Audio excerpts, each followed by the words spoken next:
بعد کامل زبل آیت در چه روزی به کجا روز قدیر به خدایی خدا نبود جز تو را بعد محمد به جهان مثل و نظیر به سر افتاده شوق هوای علی به سر افتاده شوق هوای علی علی علی مولا علی علی مولا علی علی مولا علی علی علی مولا علی علی مولا علی علی مولا علی علی علی مولا علی علی مولا علی علی مولا علی علی علی مولا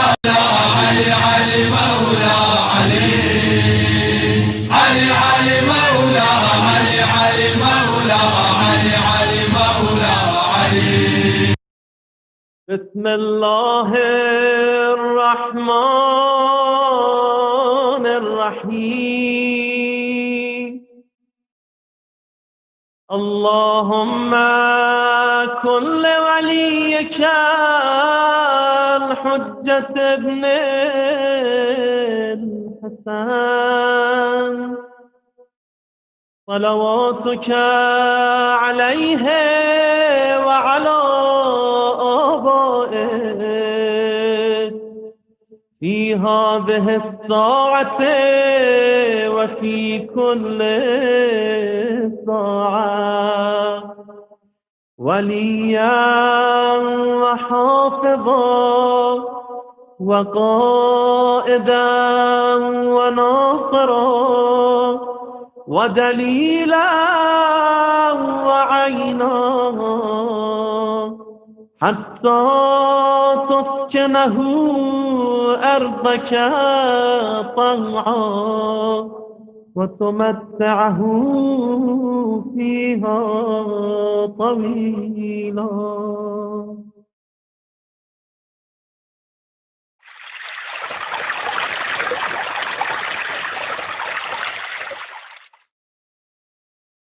اللهم صل على أمير المؤمنين علي بن أبي طالب أخي نبيك ووليه وصفيه ووزيره ومستودع علمه وموضع سره وباب حكمته والناطق بحجته والداعي إلى شريعته وخليفته في أمته ومفرج الكرب عن وجهه قاسم الكفرة ومرغم الفجرة الذي جعلته من نبيك بمنزلة هارون من موسى. اللهم والي من والاه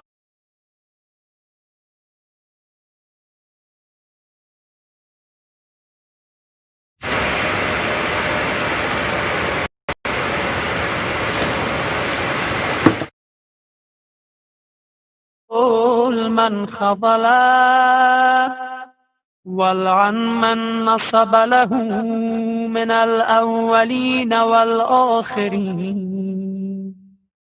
وصل عليه أفضل ما صليت على أحد من أوصياء أنبيائه.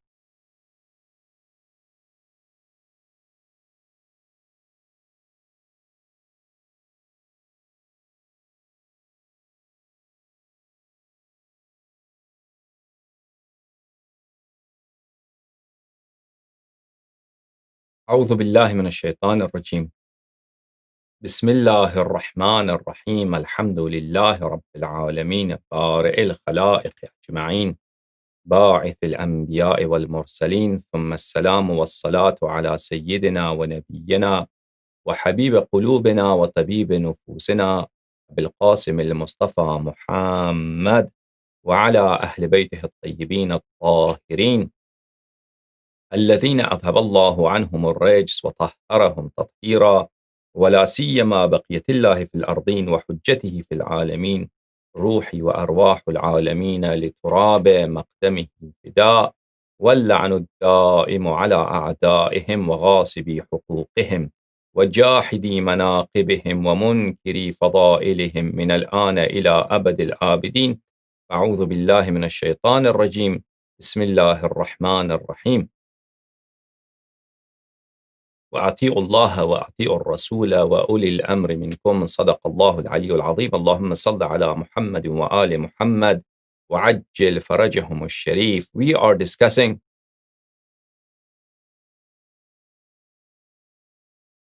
those situations when there's inconsistency between traditions, between narrations of Ahlul Bayt alayhim as-salam on the questions of halal and haram. What should we do? What is the recourse? What is the solution? One thing that should be laid out at the outset is that just as those who pursue the path of taqlid, those who practice taqlid, commonly they do not need to know all fatawa, all verdicts of a specific mujtahideen. The mujtahideen tell their followers that they only need to learn those verdicts which they need in their daily lives. Likewise, when we turn to ahadith, it is not necessary for every Shia common person to learn all ahadith, although that's a matter of great honor and a great privilege if someone is able to study hadith more than the scope that he needs. However, that is not incumbent, that is not necessary for every individual. Every individual is only has to make sure that his actions, that his activities that he is undertaking, they correspond to the hadith of Ahlul Bayt alayhim as-salam. They conform to the instructions of Ahlul Bayt alayhim as-salam. And this would mean that every person has to know those hadith which he needs in his daily activities, in his daily rituals. How should he lead his Muslim life?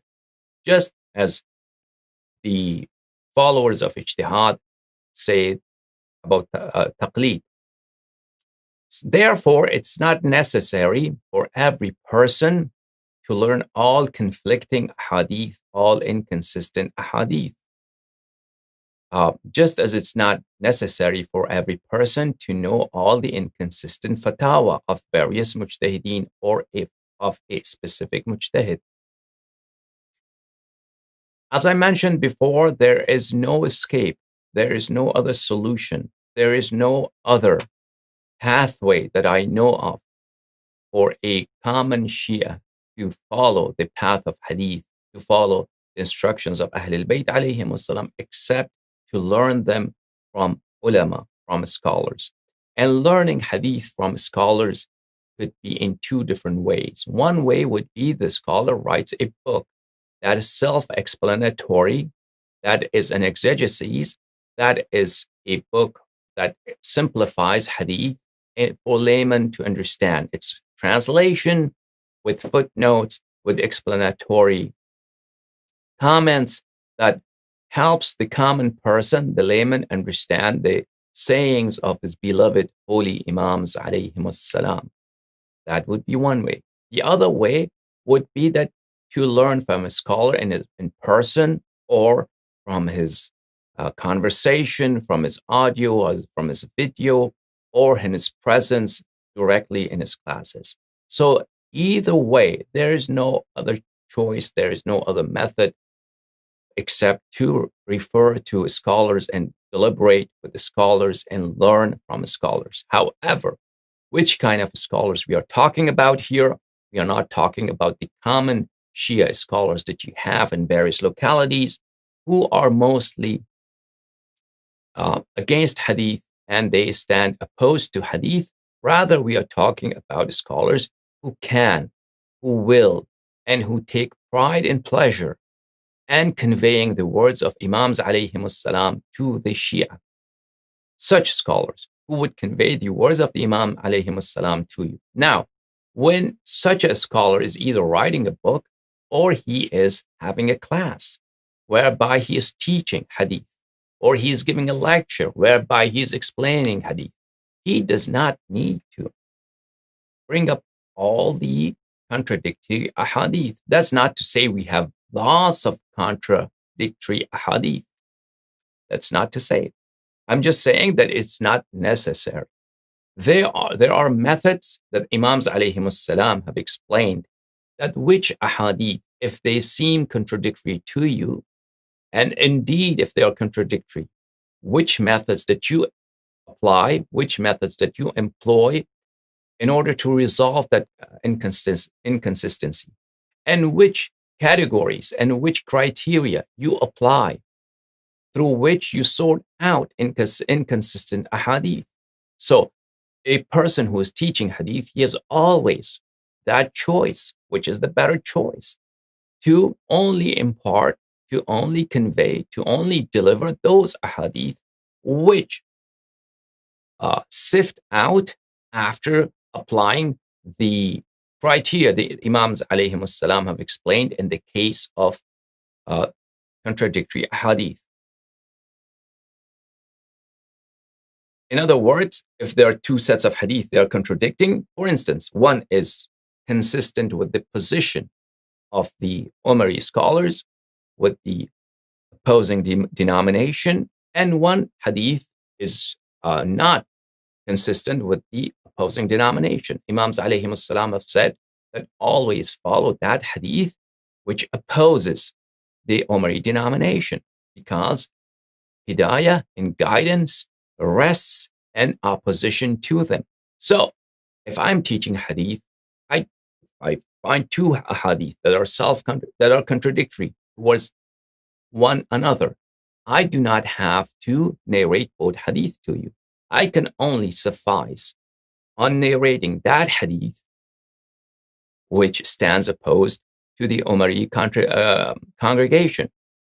And there are other criteria that I could apply. So, inshallah, tabaraka wa ta'ala, all I'm saying that contradiction in a hadith and resolving these contradictions is mostly for those scholars who are teaching hadith or narrating hadith. And for the common person, a scholar should always make it easy, should always simplify, and do not expose them to those things that are difficult for them to understand. And that is the job of a religious guide, a religious scholar. Having said that, now you have seen quite a bit from the mujtahideen and followers of mujtahideen and those scholars who promote taqlid, who promote ijtihad, who promote and defend marja'iyya, who pose this question to you: how are you going to follow hadith, whereas ahadith are contradictory, whereas there's quite a bit of contradiction between various ahadith? How are you going to ever follow hadith? So let me answer to what is the methodology if indeed two hadith are contradictory. As I mentioned, please go back to my previous lecture. If you did not watch it, that is also lecture number 22 on the topic of taqlid, is on this subject of contradiction in a hadith as well. Please go back to that lecture, and I have explained there are hadith that people think they're contradictory and they're not contradictory. And there's quite a bit of exaggeration, especially so from the mujtahideen, in order to discourage, in order to disallow the Shia to follow the path of hadith. There's quite a bit of disinformation and propaganda against hadith, that there's too much inconsistency amongst our hadith, and that is not true. So please refer to that. Now, I'm not going to repeat quite a bit that I mentioned in my previous lecture and why there is contradiction amongst hadith, why it was a strategy of the holy imams alayhim salam to cause conflict and disunity and discourage uniformity amongst their Shia. Please refer in order to understand those points to my previous lecture.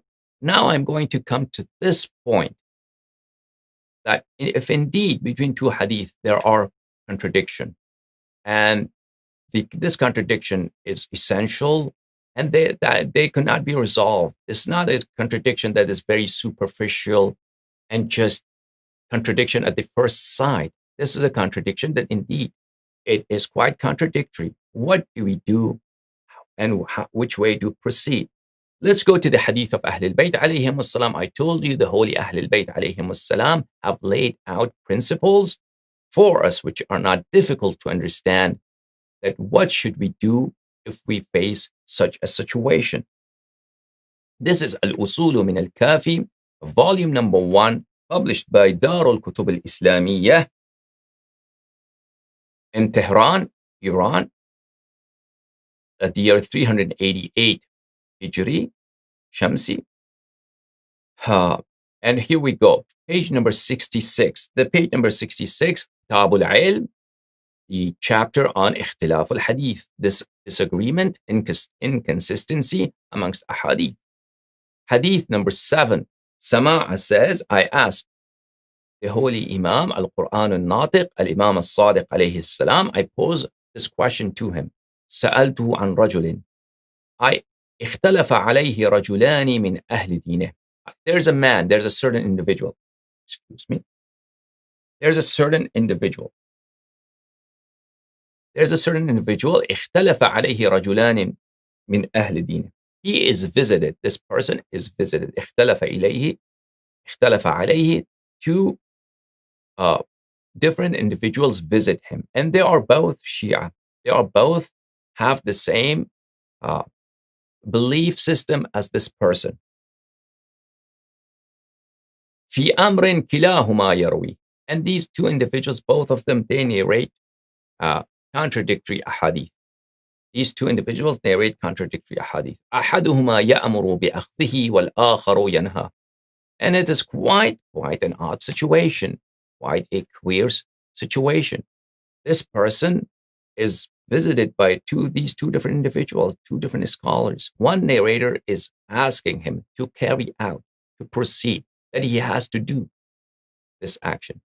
And the other person is saying it's haram, it's forbidden. And both of them are narrators. They narrate hadith on the basis of narration.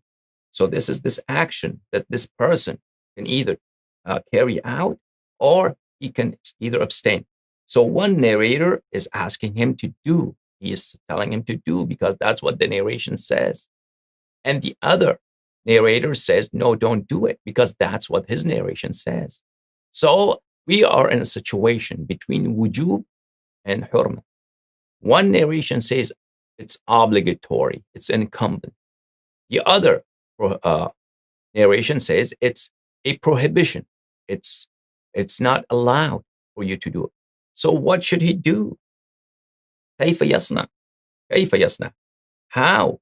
How should he act? How should he proceed? فقال يرجئه حتى يلقى من يخبره فهو في سعة حتى يلقى. In such a situation, the Holy Imam alayhi salatu wasalam says he should delay this matter. He can delay this matter until he meets another person who would verify the situation, and he finds out for sure what his action is. A person, for instance, brings up both sets of hadith to the Imam alayhi salam, and the Imam alayhi salam tells him, okay, you have to do this, or you don't have to do it. It's forbidden. You should do such a thing. So she should delay. فهو في سعة حتى يلقاه. This person is in a situation of permissibility. He is in the area, in the realm of permissibility until he meets such a person, until he finds out for sure what he has to do. وفي رواية أخرى, in the other narration, the Holy Imam عليه السلام said, بأيهما أخذت من باب التسليم وسعة. The Imam عليه الصلاة والسلام said that in such a situation, you have a choice. One narration says, do it. The other narrations said, do not do it. And these both narrations are equally credible. In such a situation, what you do is that you have a choice. Take either one. Take either do it or do not do it. In Bab al-Taslim, as a matter of submission, as a matter of bowing before the Holy Imams alayhimus salam's authority, then either option you can take. So, because we are living in the time of ghaiba, in the time of occultation, in the time of lack of direct access to the Imam alayhi salatu wasalam, the first method that we should wait until somebody brings us a solid information from the Holy Imam alayhi salam, that may not be an option in many cases. However, the second hadith, the Imam alayhi salatu wasalam, in the second situation, he said that take either way. Go either A or B, obligatory or prohibition, either one. That, as a matter of submission to the authority of the Imam alayhi salatu wasalam, that is acceptable. It's your choice, no matter whichever way you want to proceed. So that is one option. If you ever face two ahadith that one says prohibition, one says obligation, then it is your choice, whichever way you take. However, there are more narrations that will come, inshallah, tabaraka wa ta'ala. And these other narrations would indicate that there are some other criteria that take precedence. There are some other criteria also that you have to apply. And they will come in the other hadith, inshallah. Page number 67 of the same chapter in Usul al-Kafi. Al-Imam al-Sadiq alayhi salatu wassalam says, أَرَأَيْتُكَ لو حدثتك بحديث العامة ثم جئتني من قابل فحدثتك بخلافه بأيهما كنت تأخذ؟ قال كنت آخذ بالأخير فقال لي رحمك الله. Imam alayhi salatu wasalam says, suppose you come this year to me and I give you a specific instruction. I give you a particular instruction. Do this. And I meet you next year, suppose. And I give you an instruction that is quite different from the instruction that I gave you the previous year. Now, which one are you going to follow? Which one are you going to follow? I replied, I will follow the most recent one. I will follow the most recent one. Imam alayhi salatu wasalam was pleased with my answer, and he said, may God have mercy on you. So that is another methodology, and it has been mentioned in other narrations also. So if we have one hadith that's older, that's more antiquitous, and one hadith that is of a more recent era, that is newer. One hadith is by Rasulullah sallallahu alayhi wa sallam, and the other hadith is by Imam al-Sadiq alayhi salam, by Imam al-Ridha alayhi salatu wasalam. We take the one that is more recent. Let's go to another. And these are all in the cases of contradiction amongst the hadith. Next hadith, number 9. Mu'alla ibn Khunais, a very highly regarded and well-known companion of the Holy Imams alayhimus salam, says, I posed this question to the Holy Al-Imam al-Sadiq alayhi salam. And I asked him, قلت لأبي عبد الله عليه السلام إذا جاء حديث عن أولكم وحديث عن آخركم بأيهما نأخذ? Suppose we receive a hadith from a former imam, from one of the former imams, or from the foremost imam, the first amongst you. We receive a hadith is recounted to us. We receive a hadith from an imam who has lived previously, salamullah. And then a hadith reaches us from the most recent imam. Which of these two ahadith shall we follow? The hadith that was transmitted by the Imam alayhi salatu wasalam, who lived previously, or the Imam alayhi salatu wasalam, who is more recent? Whose hadith shall we follow? فقال خذوا به حتى يبلغكم عن الحي. Imam al-Sadiq alayhi salam said, follow the hadith that has been um, instructed, that has been transmitted by the most recent Imam, So one hadith you have from Imam Zainul Abidin alayhi salam, we suppose. And then we have a contradictory hadith, a bit different, from Al-Imam al-Sadiq alayhi salam. So we take the hadith that is from the most recent Imam.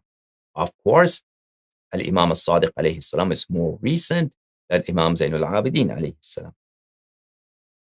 Until حتى يبلغكم عن الحي.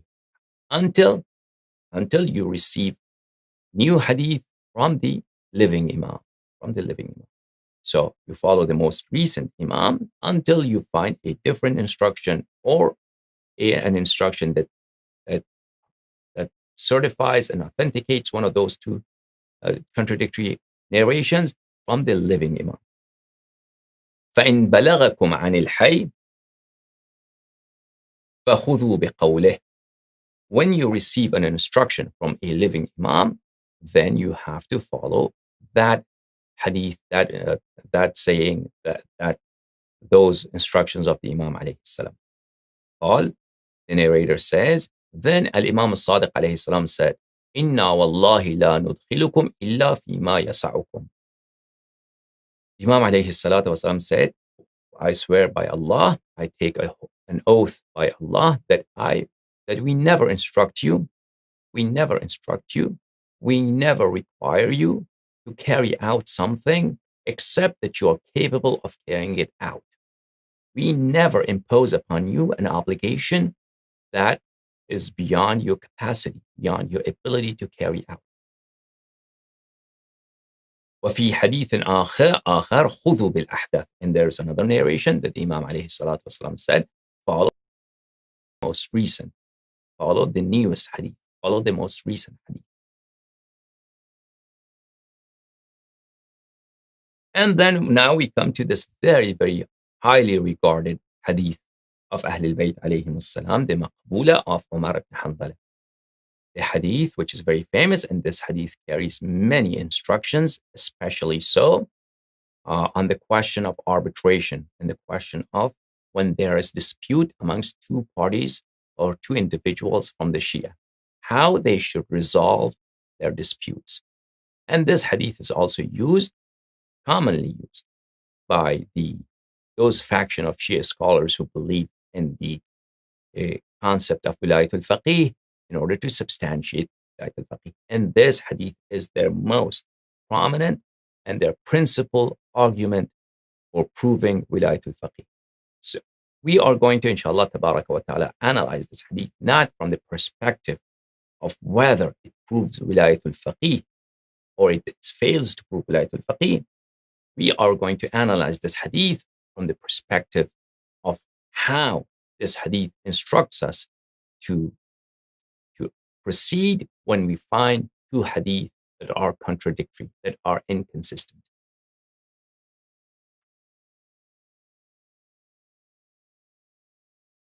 Okay. So this is Al-Usul al-Kafi. Al-Usul min al-Kafi, volume number 1, page number 67, Babu Ikhtilaf al-Hadith, hadith number 10 in this chapter. So Maqbula of Umar ibn Hanbala goes as follows. Umar ibn Hanbala comes to the Imam alayhi salam. Let's go here.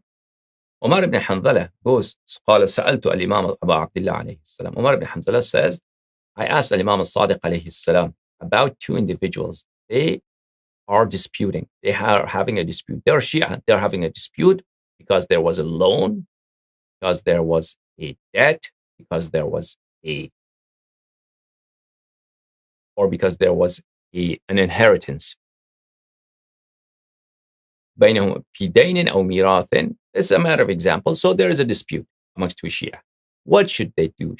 Are they allowed to go to the judges that are appointed by the Khilafah, by the government at the time of that was the government of Bani Umayyah or Bani Abbas? Imam alayhi salam said, no, you do not do that. What should they do? The Imam alayhi salatu wasalam said, ينظران إلى من كان منكم ممن قد روى حديثنا. They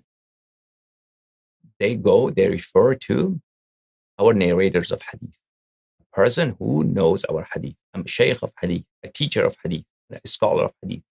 They go to him. وَنَظَرَ فِي حَلَالِنَا وَحَرَامِنَا. A person who knows our halal and haram, a person who knows our rulings. What is the sharia of Ahlul Bayt alayhim salam? What are the rulings? What are the laws of Ahlul Bayt alayhim salam? He knows. They go to such a person.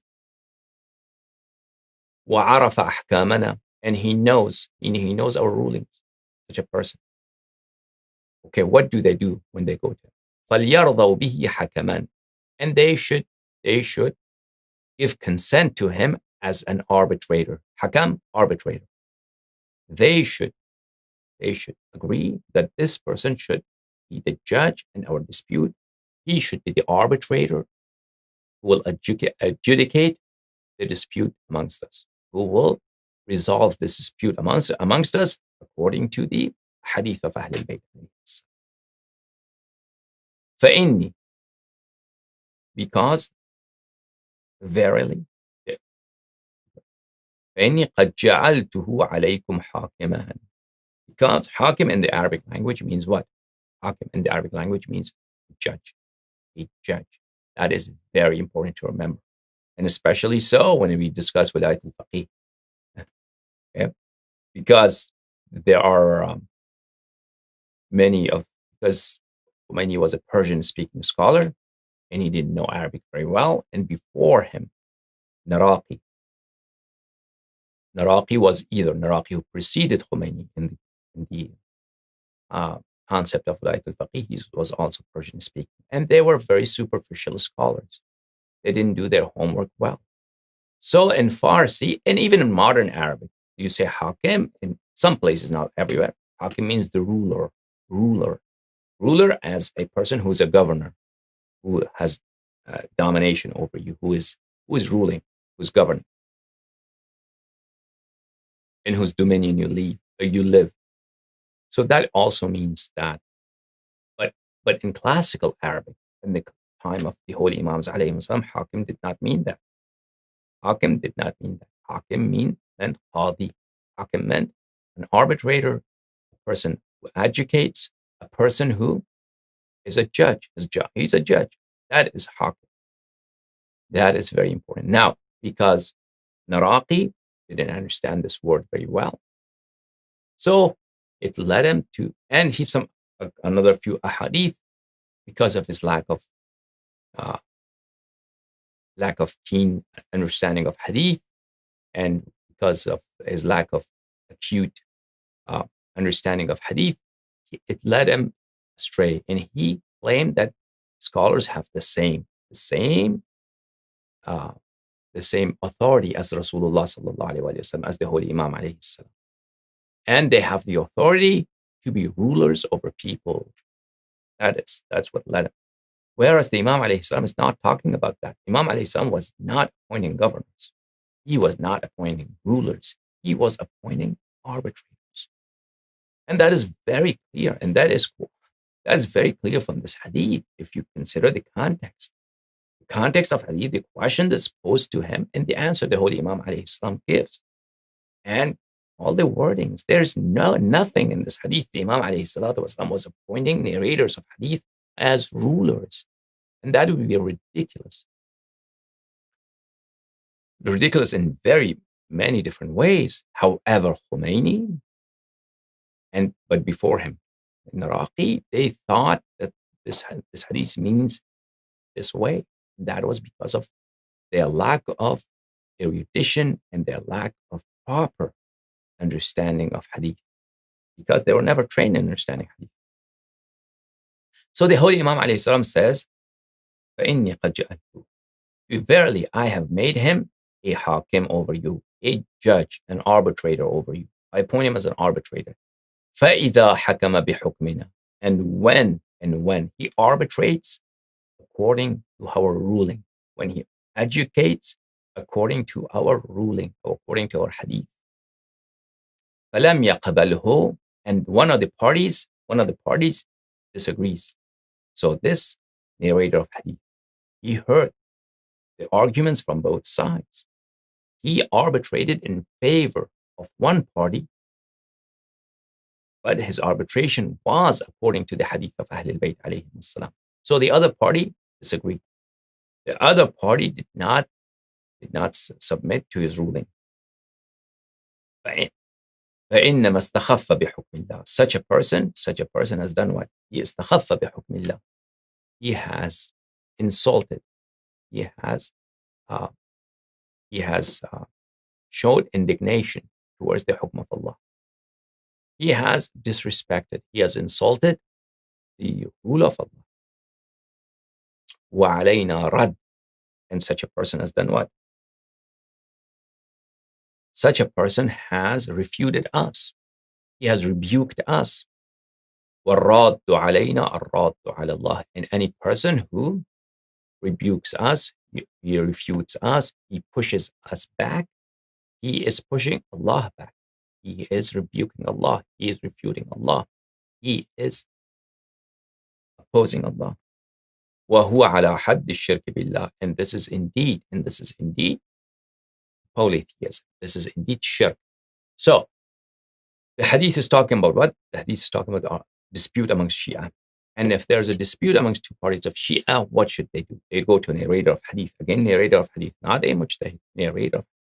And this narrator of hadith, his ruling is not hujjah, just because it's his ruling. Only if his ruling is according to hadith of Ahlul Bayt alayhim salam. Only if his ruling is in conformity of hadith of Ahlul Bayt alayhim salam. And then one other party does not succumb to his ruling, does not agree to his ruling, defies his ruling. In that case, that party which is defying that ruling, which was according to the hadith of Ahlul Bayt alayhim salam, that party is what? That party is defying Allah, defying Ahlul Bayt alayhim salam, and pushing Allah back, and that is shirk. That is kufr.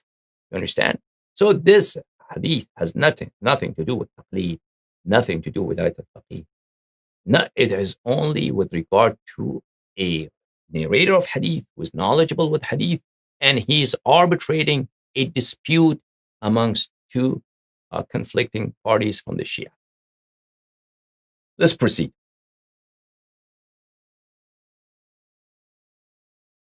قلت فإن كان كل رجل اختار رجلا من أصحابنا فرضي أن يكونا الناظرين في حقهما واختلفا فيما حكما وكلاهما اختلفا في حديثكم. From now on, it's going to be pertinent. This hadith is going to be pertinent. It's going to be germane to our discussion, which is inconsistency between two ahadith. So I said to the Imam alayhi salam, Umar ibn Hanzala says, that I said to the Holy Imam alayhi salatu wasalam, let's assume that these two conflicting Shia, these two disputing parties, each party chose a narrator to be the judge. And these two scholars, these two arbitrators, they both disagreed. They disputed each other. They could not resolve the problem. So this is another clue. So there are many clues in this hadith that makes it quite clear the discussion is not about appointing a ruler, appointing somebody to resolve disputes, to arbitrate in disputes. So these two individuals, they could not reach a common decision. And they're disputing. And why they're disputing? Because they are disputing in hadith. Each person has a hadith, each party has a hadith that is contradictory to the other hadith. So we are having a dispute between two Shia, and each party brought a scholar. And now these scholars, they want to rule according to hadith. However, the problem is each party has a hadith that is inconsistent with the other hadith. And because of this difference between the two hadith, they cannot reach a common decision. What is the solution? The Holy Imam alayhi salatu wasalam said, Al-hukmu ما حكم به أعدلهما وأفقههما وأصدقهما في الحديث وأورعه ولا يلتفت إلى ما يحكم به الآخر. Imam alayhi salatu wasalam said, in such a case, you have to see which one of these two individuals is a'dal, which one of these two individuals are more. Adil is a person who is upright, person who has a, a honest character. Which one of these two individuals has a more honest character? Which one of these two individuals have a more uh, uh, upright character? وَأَفْقَهُهُمْ. When which one of, and then you have to see which one of these two individuals is more knowledgeable, and which one of these two is more truthful. You have two people who are narrating hadith. So look, these two narrators, which one of the two is more truthful in narrating hadith? Is more trustworthy? Is always tells the truth. The other person sometimes he stretches the words beyond what were said. So وَأَوْرَعُهُمَا. Which one of these two are more God fearing? Which one of these two are more God fearing? So in such a case, you have conflicting hadith. You will look at the narrator. Which one is it more respected for his character, for his knowledge, for his fear of Allah, and for his truthfulness? That his tongue is truthful, his integrity.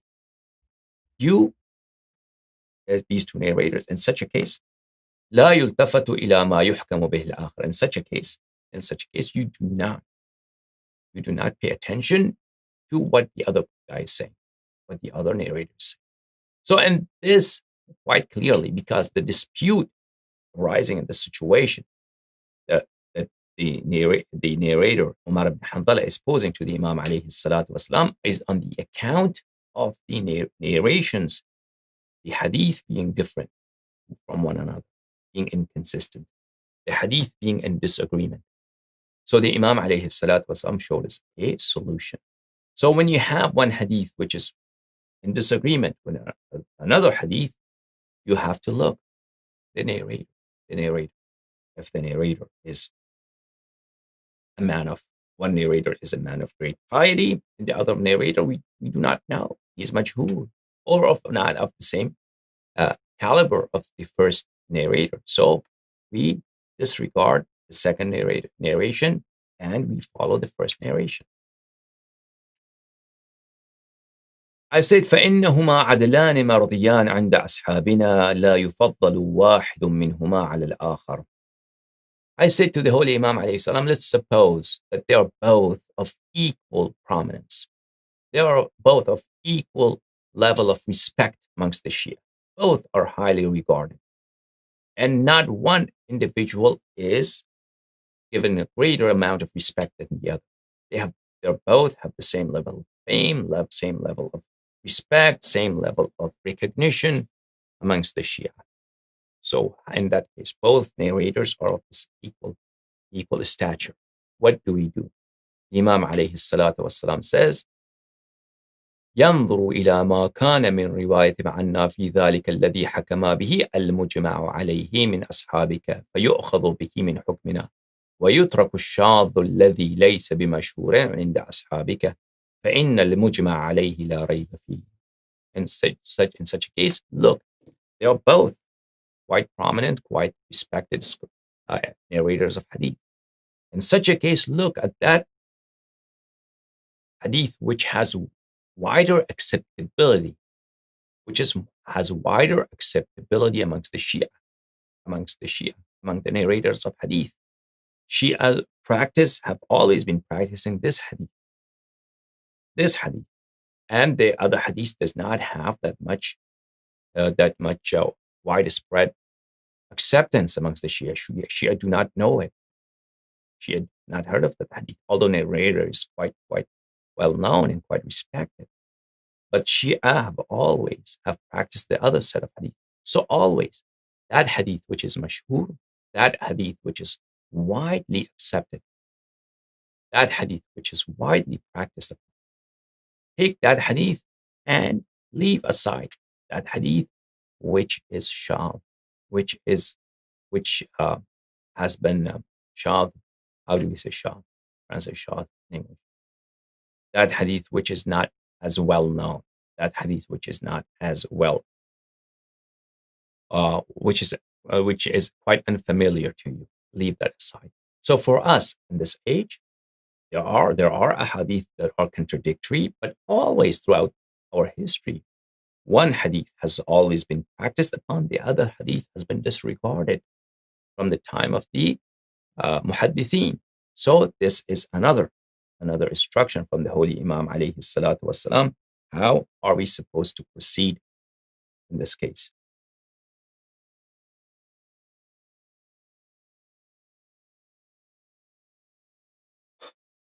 Then the Rawi says, فإن كان الخبران عنكما مشهورين قد رواهما الثقات عنكم. Said, I said to the Imam alayhi salam, let's suppose that both narrations are of the same amount, of the equal amount of acceptability amongst the Shia. They both are quite well known, these hadith, and there is inconsistency between these two hadith. If you want to reconcile these two hadith, it's not possible. Both hadith have been narrated by reliable individuals, and they are equally well known. What do we do in this case? The Imam alayhi salatu wasalam said, ينظر فما وافق حكمه حكم الكتاب والسنة وخالف العامة فيؤخذ به ويترك ما خالف حكمه حكم الكتاب والسنة ووافق العامة. The Imam alayhi salatu wasalam said, in this case, you have to ponder these two hadith, which are equally highly regarded amongst the Shia. Which one of the two is in conformity to Quran and in opposition to the other denomination, the majority denomination? So, whichever of these two hadith is in conformity to Quran, you can find something in the Noble Quran that confirms that hadith, that has consistency with this hadith, and that hadith also stands opposed to what the other denomination practice. You have to take that hadith and leave the other hadith aside.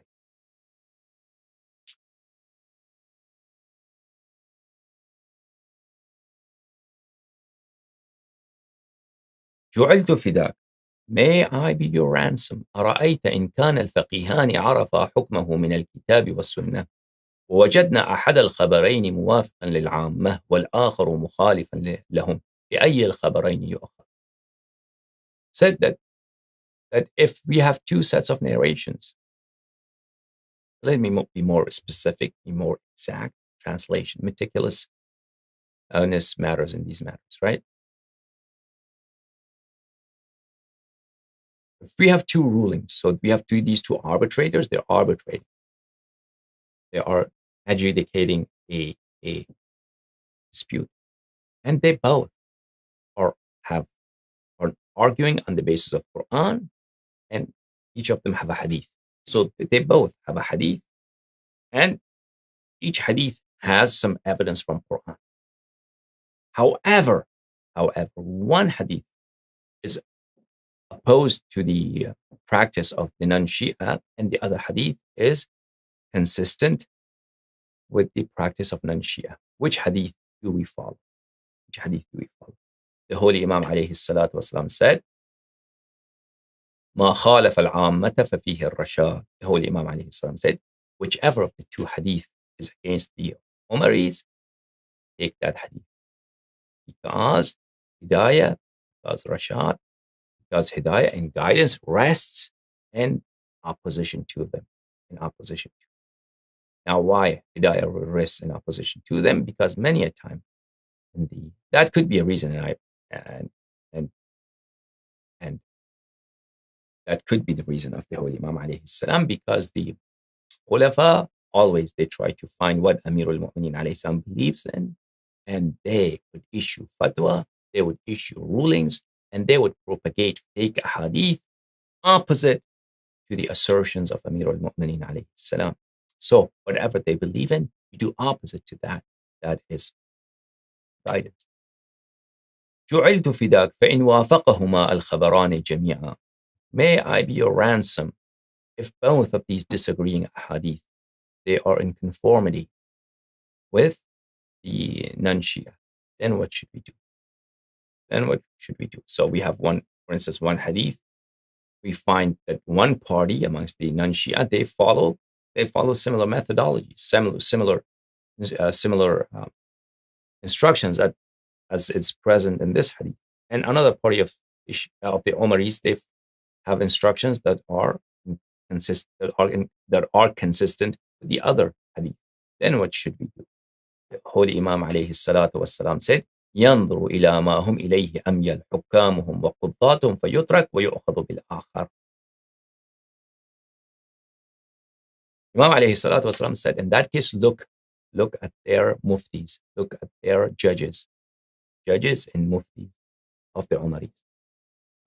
Whichever of these two instructions, these two rulings, has more support, has greater popularity amongst the judges and amongst the muftis and amongst the scholars of the other denomination, you leave that aside and follow that one which has less popularity amongst the Umaris. Follow that. قلت فإن وافق حكامهم الخبرين جميعا. As I said, if they're equally in that regard, they have equal popularity, both of these disagreeing hadith, they have equal popularity amongst the Umari scholars. Then what should we do? Then the Imam alayhi salatu wasalam said, إذا كان ذلك فرجه. In such a case, then you have to postpone this ruling. You have to postpone it. You have to leave it aside until حتى تلقى إمامك, until you meet your Imam and he explains to you what you have to do. فإن الوقوف عند الشبهات خير من الاقتحام في الحلقات. اللهم صل على محمد. Because you commit an act of shubha, something that is dubious, that could be haram. Not to commit it at all. It's better that you committed that dubious act that could be haram, and it turns out that it was really haram, right? So you have this hadith, this very respected and widely known hadith, that what should you do and how you should proceed when there is disagreement among two hadith. So first criteria is that you look at the narrators of these two hadith. Which one of you have two hadith that are in quite a disagreement. One hadith is its narrators are adil, well known, respected, and the other hadith their narrators are not the same stature. So you follow the hadith that has its narrators are of greater respect. The second criteria was that if both narrators are of this equal stature, then you take that hadith which has greater acceptability amongst the Shia. Shias have practiced according to this hadith always, and you leave that hadith that is unfamiliar, that Shias have shunned, that Shias have not followed. And then if there are both hadith are equally well known amongst the Shia and practiced upon, in such a case, that if whichever hadith has some evidence in the Quran and is opposite to the non-Shia, and you leave the other. And in case that they are both according to Quran, then you look which one is against the Umaris. And if Umaris have rulings according to both hadith, then you look which hadith, the ruling of which hadith has greater popularity amongst the ulama, amongst the scholars and muftis and mujtahids and judges of the Umaris. And you leave that aside and take that one which has less popularity, which is less practiced upon amongst the Umari scholars. And if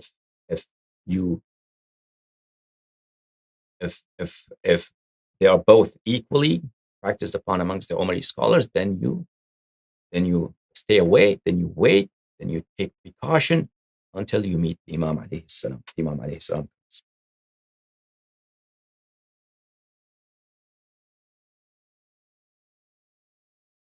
Okay, let's proceed.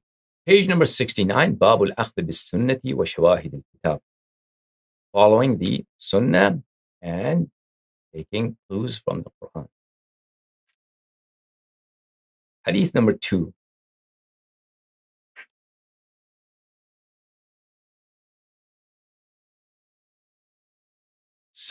Abdullah ibn Abi Ya'fur says, سألت أبا عبد الله عليه الصلاة والسلام عن اختلاف الحديث يرويه من نثق به ومن لا ومنهم من لا نثق به.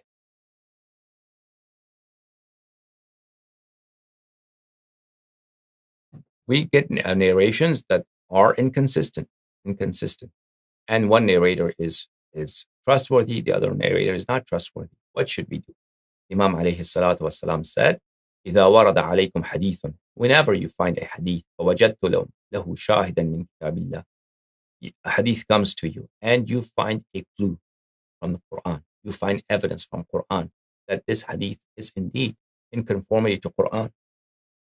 أو من قول رسول الله صلى الله عليه وآله وسلم, or you have another hadith that confirms the same meaning from Rasulullah صلى الله عليه وآله وسلم. So take that hadith. And the other hadith, what do you do with the other hadith? وَإِلَّا فَالَّذِي جَاءَكُمْ بِهِ أَوْلَى. This person who you do not trust is not trustworthy. This person who is not trustworthy, he brought you a hadith.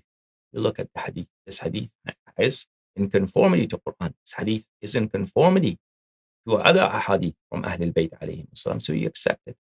If you cannot find any such thing, then this person who is not reliable, فَالَّذِي جَاءَ بِهِ أَوْلَى بِهِ. Don't say it's a lie.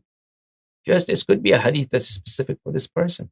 The Imam alayhi salatu wasalam gave this instruction because of his individual situation. In regard to his individual situation, he should practice that hadith, not you. Imam alayhi salatu was other hadith, سمعت أبا عبد الله عليه الكتاب والسنة وكل حديث لا يوافق كتاب الله هو زخرف. Every matter, religious matter, should be ruled upon according to Quran and Sunnah, Quran and Hadith. In any hadith that goes against Quran, you'll find a hadith that's clearly in violation, in contradiction of the noble Quran. فَهُوَ زُخْرُفٌ. This is zukhruf min a lie. Zukhruf min al-qawl. Zukhruf is a lie. Zukhruf by its on its own means ornament. You have ornament, beautification, ornament. But because lies are usually ugly, right? They are despicable. They are disgusting. However, the person who lies, what does he do? He adorns it with such words, with such clues, in order to hide its ugly side, in order to deceive you in believing it's true. So that's why it's called zukhruf. Zukhruf, an adornment, but it means a lie.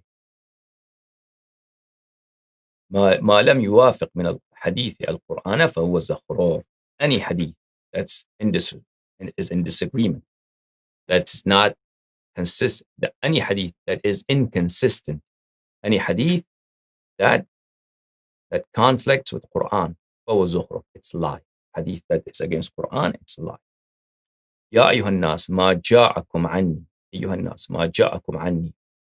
يوافق كتاب الله فأنا قلته وما جاءكم يخالف كتاب الله فلم أقله. Rasulullah sallallahu alayhi wa sallam said, people, remember, anything that you receive a hadith from me, if it is consistent with the Quran, I said it. If it goes against Quran, I've never said it. It's not my hadith. So, here we go. Now, I've brought to you the ahadith, the instructions from the holy imams alayhim as-salatu was-salam, what to do when you find the ahadith that are inconsistent, the hadith that are in disagreement amongst each other. So, alhamdulillah rabbil alameen. This should clarify for you what is the recourse to take when there are hadith that are in disagreement. And of course, as I always mention, that common Shia should learn hadith from scholars. And it's the scholar's job to do this research, this type of research, if there's indeed somehow, somewhere, two hadith they are conflicting. And one hadith is, for instance, in conformity with Umaris, and one hadith is in opposition to Umaris. So he should clarify that. And our books of hadith are usually as such. Our books of hadith are usually as such. They do have those footnotes. For instance, many of our books of hadith, that research has already been done. وسائل الشيعة, استبصار, تهذيب. These books have already carried those kind of footnotes, explanations from scholars. So that is my explanation to you, inshallah, tabaraka wa ta'ala. So now I'm going to open the phone lines. It will be my honor and my pleasure to take your calls and to have discussion and to have discourse with you. Let's see what you got to say, okay? Alhamdulillah. So the way to call me is to use that link that you could see in the description of the video in YouTube and description of the video in Facebook. There's a link there. If you click that link, then just follow the instructions, and then you could, we will pick up the phone and you wait for your turn. If you're put on hold, if the volunteers put you on hold, volunteers in the background, those brothers and sisters, they put you on hold, then you wait for your turn. And I'll take it. And also you can call me by calling the number, the phone number that's present, that's written there on the description of the video in YouTube and also in Facebook. So I'm here with you if you want to make phone calls and want to talk to me. Allahumma salli ala Muhammadin wa ali Muhammad wa ajil farajahum sharif. May Allah bless you all.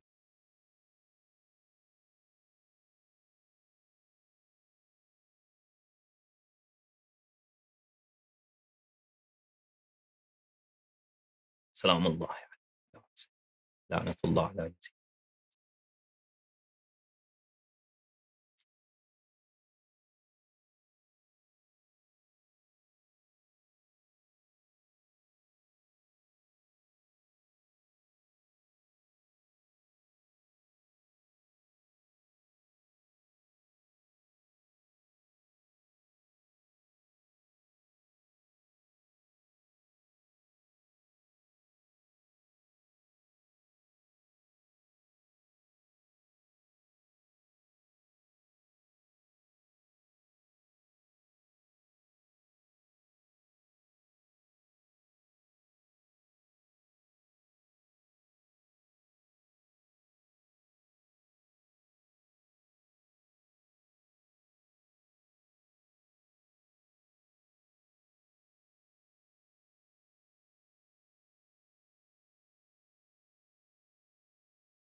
Okay, I take it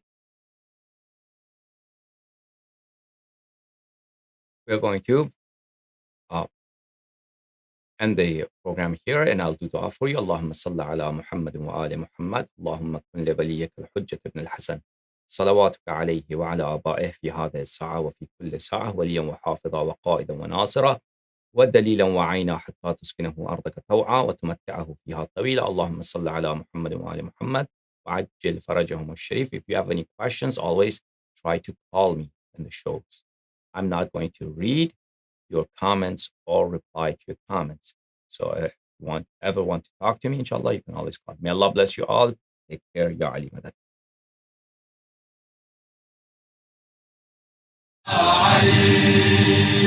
علي علي مولا علي علي مولا علي علي مولا علي علي علي مولا علي علي مولا علي علي مولا علي